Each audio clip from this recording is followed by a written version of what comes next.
Tool kit मामले में आरोपी दिशा रवि की जमानत पर दिल्ली की पटियाला हाउस कोर्ट ने मंगलवार तक फैसला सुरक्षित रखा है। अदालत 23 फरवरी को दिशा की जमानत पर फैसला सुनाएगी। दिल्ली पुलिस ने कोर्ट में दिशा की जमानत याचिका का विरोध किया। पुलिस ने आरोप लगाया कि दिशा किसान आंदोलन की आड़ में खालिस्तान की वकालत करने वालों के साथ टूल किट तैयार कर रही थी। पुलिस ने दिशा को भारत को बदनाम करने और देश में अशांति पैदा करने की वैश्विक साजिश का हिस्सा बताया। दिल्ली पुलिस का आरोप है कि दिशा रवि ने व्हाट्सएप चैट, ईमेल और दूसरे सबूतों के साथ छेड़छाड़ की। शिवसेना नेता संजय राउत ने दिशा रवि पर कार्रवाई की तुलना आपातकाल से की है। इंदिरा गांधी ने बोलकर इमरजेंसी ऑफिशियल आपातकाल की घोषणा की कि आपातकाल तो है, लेकिन उसका खुला या जाहिर तरीके से उसको घोषणा नहीं। बीजेपी ने देश के खिलाफ साजिश करने वालों के समर्थन को गलत बताया है। जो लोग भारत को बदनाम कर रहे हैं वो इस गुरु घंटालों का हिस्सा बन गए और ऐसे लोगों को हमेशा जो है वो मुंह की खानी पड़ी है। दिशा के वकील ने दलील दी है कि दिशा के सिख फॉर जस्टिस या पोएटिक जस्टिस फाउंडेशन से संबंध होने के कोई सबूत नहीं है। वहीं टूल किट मामले में दिल्ली पुलिस की साइबर सेल की तरफ से मांगे गए कुछ चीजों के जवाब गूगल ने भेज दिए हैं। गूगल ने कुछ आईपी एड्रेस साइबर सेल को भेजे हैं। 26 जनवरी को दिल्ली के लाल किला में किसानों की ट्रैक्टर परेड के दौरान हुई हिंसा का दिल्ली पुलिस ने एक वीडियो जारी किया है। दिल्ली पुलिस ने 20 लोगों की तस्वीर जारी करते हुए दावा किया कि 26 जनवरी की हिंसा में इन 20 लोगों के शामिल होने का संदेह है। इससे पहले दिल्ली पुलिस ने 25 आरोपियों की पहचान की थी। दिल्ली पुलिस की क्राइम ब्रांच ने 25 संदिग्ध आरोपियों की पहचान तस्वीरों के जरिए ही की थी। 200 से अधिक वीडियो फुटेज देखने के बाद फॉरेंसिक एक्सपर्ट्स की मदद से इन आरोपियों की पहचान की गई। दिल्ली पुलिस के अधिकारियों के मुताबिक सोशल मीडिया के जरिए क्राइम ब्रांच को अब तक 1,500 से ज्यादा वीडियो मिल चुके हैं। इन वीडियो के आधार पर लाल किला हिंसा में शामिल उपद्रवियों की पहचान करने की कोशिश की जा रही है। कोकेन के साथ गिरफ्तार हुई पश्चिम बंगाल बीजेपी की नेता पामेला गोस्वामी को कोर्ट ने 25 फरवरी तक पुलिस रिमांड पर भेज दिया। एनडीपीएस कोर्ट में पेशी के दौरान पामेला गोस्वामी ने कहा कि उनके खिलाफ साजिश की गई। उन्होंने पश्चिम बंगाल के बीजेपी प्रभारी कैलाश विजयवर्गीय का जिक्र किया और बीजेपी नेता राकेश सिंह पर साजिश का आरोप लगाया।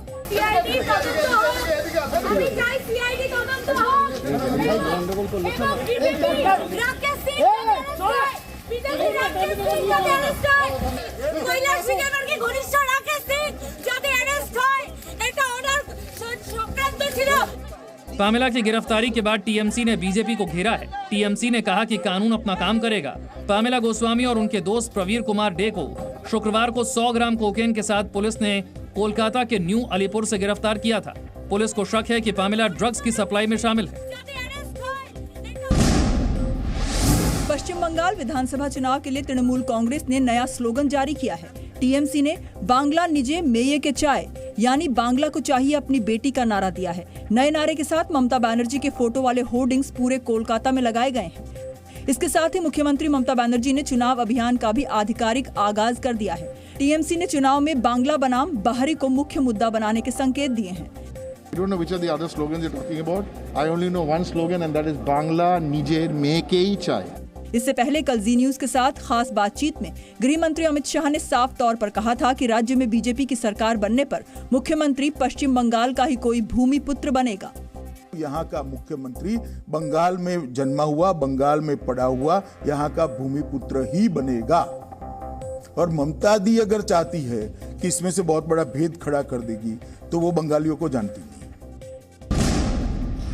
मुलायम सिंह यादव की बहू अपर्णा यादव ने राम मंदिर निर्माण के लिए 11 लाख रुपए का चंदा दिया है। उन्होंने इस चंदे को श्री राम के लिए समर्पण बताते हुए कहा कि परिवार के फैसलों के लिए वो जिम्मेदार नहीं है। मैं इस पे कुछ टिप्पणी नहीं करना चाहती हूँ, ये उनकी अपनी पर्सनल ओपिनियन है। तो मेरा मन किया, मैंने अपनी स्वेच्छा से अपने कार्यकर्ताओं के साथ ये धनराशि समर्पित करी।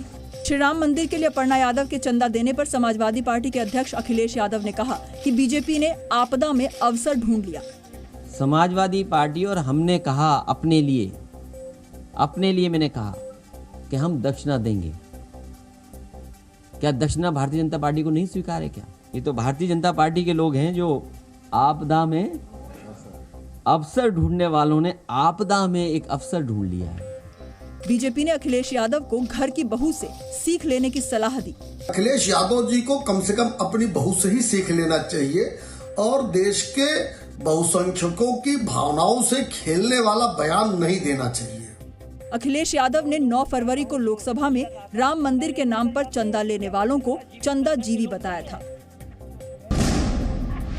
प्रधानमंत्री नरेंद्र मोदी की अध्यक्षता में आज नीति आयोग गवर्निंग काउंसिल की बैठक हुई, जिसमें कृषि सुधारों का समर्थन करते हुए प्रधानमंत्री ने कहा कि किसानों के जरूरी आर्थिक संसाधन बढ़ाने के लिए कृषि क्षेत्र में बड़े सुधार बहुत जरूरी हैं।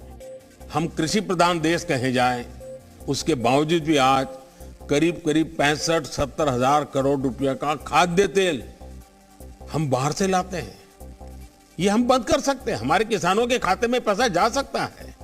ये पैसों का हकदार हमारा किसान है, लेकिन इसके लिए हमारी योजनाएं उस प्रकार से हमें बनानी होगी। प्रधानमंत्री नरेंद्र मोदी ने ये भी कहा कि इस साल के बजट पर जिस तरह की सकारात्मक प्रतिक्रिया आई है, उससे साफ है कि देश आगे बढ़ना चाहता है। साथियों, इस वर्ष के बजट पर जिस तरह का एक पॉजिटिव रिस्पांस आया है, चारों तरफ से एक नई आशा का वातावरण पैदा हुआ है, उसने जता दिया है कि मूड ऑफ द नेशन क्या है। देश मन बना चुका है, देश तेजी से आगे बढ़ना चाहता है, देश अब समय नहीं गंवाना चाहता है और कुल मिलाकर के देश के मन को बनाने में देश का युवा मन बहुत बड़ी भूमिका अदा कर रहा है। देश में लगातार 12वें दिन पेट्रोल और डीजल की कीमतों में बढ़ोतरी हुई है। आज पेट्रोल की कीमत 39 पैसे बढ़ी है, जबकि डीजल के दाम भी 39 पैसे बढ़े हैं। दिल्ली और मुंबई में पेट्रोल की कीमत अब तक के उच्चतम स्तर पर पहुंच गई है। इसके साथ ही दिल्ली में पेट्रोल का दाम 90 रुपए 58 पैसे, जबकि डीजल का दाम 80 रुपए 97 पैसे पहुंच गया है। वहीं मुंबई में पेट्रोल की कीमत 97 रुपए और डीजल की कीमत 88 रुपए 6 पैसे प्रति लीटर पहुंच गई है। पेट्रोल और डीजल की बढ़ती कीमतों को लेकर कई शहरों में विरोध प्रदर्शन हुआ। अब पेट्रोल बढ़ाते रहेंगे तो जो मरता है वो मिडिल इंसान ही मरता है। इसमें सरकार से क्या है, सरकार से कुछ कहना ही नहीं है, बस सुनते रहो, चुप रहो। पहले 42-43 से ज़्यादा 1-2 रुपए बढ़ते थे, फिर नीचे आते, अब तो 10 रुपए सीधे 5 रुपए 10 रुपए कुछ फर्क नहीं पड़ता। पेट्रोलियम डीलर्स का कहना है कि बढ़ती कीमतों की वजह से बिक्री में काफी कमी आई है। हमारे पंपों पर हमें गुस्सा सहना पड़ता है आम पब्लिक का, इससे हमारा दाम बढ़ने से नुकसान होता है। पेट्रोल डीजल की बढ़ती कीमतों की वजह से नेपाल से तस्करी शुरू हो गई है। नेपाल में भारत के मुकाबले पेट्रोल 22 रुपए 60 पैसे और डीजल 26 रुपए 33 पैसे सस्ता है। छोटे मोटे जो बॉर्डर पर तस्करी की समाचार है, इसके लिए हम लोगों ने अपने बॉर्डर सीमा चौकियों को अलर्ट कर दिया है, ताकि इस तरह का कोई हमारे एरिया से ऐसा कोई जाने ना पाए। एलएसी विवाद पर भारत चीन के बीच 10वें दौर की कोर कमांडर लेवल बातचीत आज शुरू हो गई। ये बातचीत सुबह 10 बजे चीनी क्षेत्र के मोल्दो में शुरू हुई। भारतीय सैन्य दल की अगुवाई 14 कोर के commander lieutenant general PGK Menon कर रहे हैं। कोर कमांडर की इस बैठक में हॉट स्प्रिंग्स, गोगरा के अलावा 900 वर्ग किलोमीटर डेप्सांग के मैदानों जैसे इलाकों से सैनिकों को हटाने पर चर्चा होगी। सैन्य कमांडरों की बैठक में LAC से जुड़े सभी मुद्दों को हल करने पर जोर दिया गया है। सूत्रों के मुताबिक पहले गोगरा और हॉट स्प्रिंग्स विवाद को सुलझाने की कोशिश होगी। डेप्सांग विवाद का समाधान निकालने में ज्यादा वक्त लग सकता है। इस बातचीत के दौरान पेंगोंग झील के उत्तरी और दक्षिणी तट से सैनिकों को हटाने के बाद की स्थिति का भी जायजा लिया जाएगा। पेंगोंग झील के दोनों इलाकों से सैनिकों की वापसी की प्रक्रिया कल ही पूरी हुई थी। राजस्थान के बीकानेर में भारत और अमेरिका का साझा युद्धाभ्यास जारी है। ये युद्धाभ्यास बीकानेर के महाजन फील्ड फायरिंग रेंज में 23 फरवरी तक चलेगा। अमेरिकी सैनिकों ने स्ट्राइकर टैंक तो वहीं भारतीय सैनिकों ने सारथी टैंक को मैदान में उतारा और दुश्मन के ठिकानों को नष्ट किया।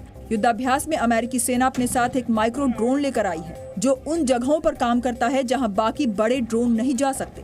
दोनों देशों की आर्मियों में बेहतरीन सामंजस्य है और उन्होंने न सिर्फ एक दूसरे की आर्मीज के प्रोफेशनलिज्म को समझा है, बल्कि एक दूसरे के साथ कल्चरल एक्सचेंजेस भी किए हैं, जिससे कि दोनों आर्मीज को कहीं भी किसी भी समय किसी भी चुनौती का पूरी तरह सामना करने में आसानी हो। अमेरिका के सैन्य अधिकारियों ने इस युद्धाभ्यास को दोनों देशों के बीच बढ़ते सैन्य सहयोग में एक और कदम बताया है। We have an opportunity to develop greater interoperability and learn how to operate together as a unified military force. Bharat और अमेरिका के बीच सादा युद्धाभ्यासों का सिलसिला 2004 से शुरू हुआ था।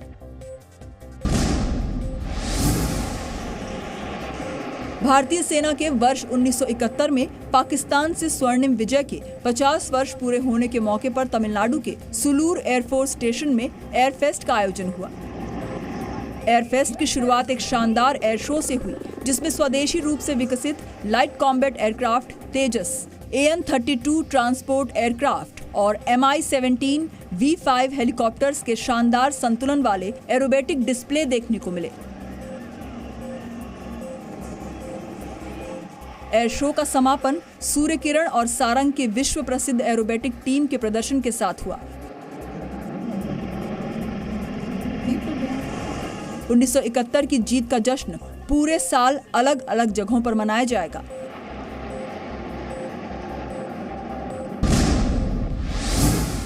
समाजवादी पार्टी के अध्यक्ष अखिलेश यादव ने यूपी के मुख्यमंत्री योगी आदित्यनाथ की भाषा पर सवाल उठाए हैं। उन्होंने आरोप लगाया कि सदन और मंच पर वो जैसी भाषा का इस्तेमाल करते हैं वो एक सीएम को शोभा नहीं देता। उन्होंने चुनौती दी कि विपक्ष के डीएनए पर सवाल उठाने वाले योगी डीएनए की फुल फॉर्म बता दें। मुख्यमंत्री जी बोलते हैं इनके डीएनए में विभाजन है। अगर डीएनए का फुल फॉर्म बता दें मुख्यमंत्री जी तो हम जान जाएंगे हाँ आखिरकार मुख्यमंत्री हैं वो।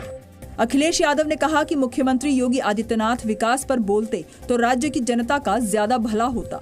मैं तो कहूंगा विकास पे वो कम बोलते हैं, विकास पे कम बोलते हैं। विकास पे अगर बोले तो उत्तर प्रदेश का ज्यादा भला होगा।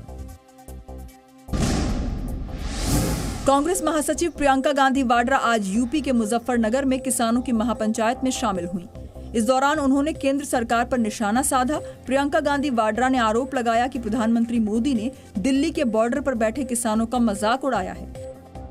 जब चौधरी टिकैत जी के आंखों में आंसू आते हैं तो हमारे प्रधानमंत्री जी के होठों पर मुस्कुराहट आती है, उन्हें मजाक सूझता है।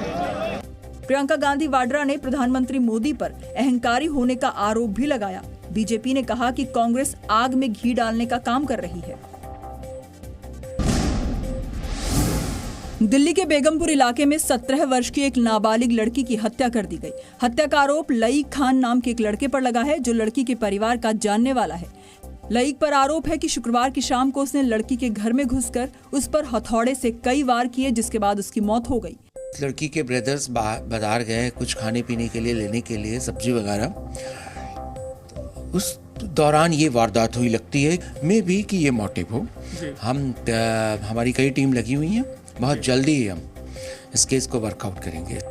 पीड़ित परिवार का कहना है कि लईक खान कई दिनों से उनकी बेटी पर शादी का दबाव बना रहा था, लेकिन लड़की के इनकार करने के बाद उसने उसकी हत्या कर दी।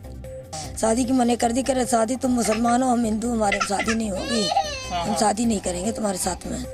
पोस्टमार्टम रिपोर्ट में सिर पर गहरी चोट का पता चला है और हमले के लिए किसी भारी चीज के इस्तेमाल की बात भी सामने आई है। Presenting B News app available on Google Play and App Store. Download it now.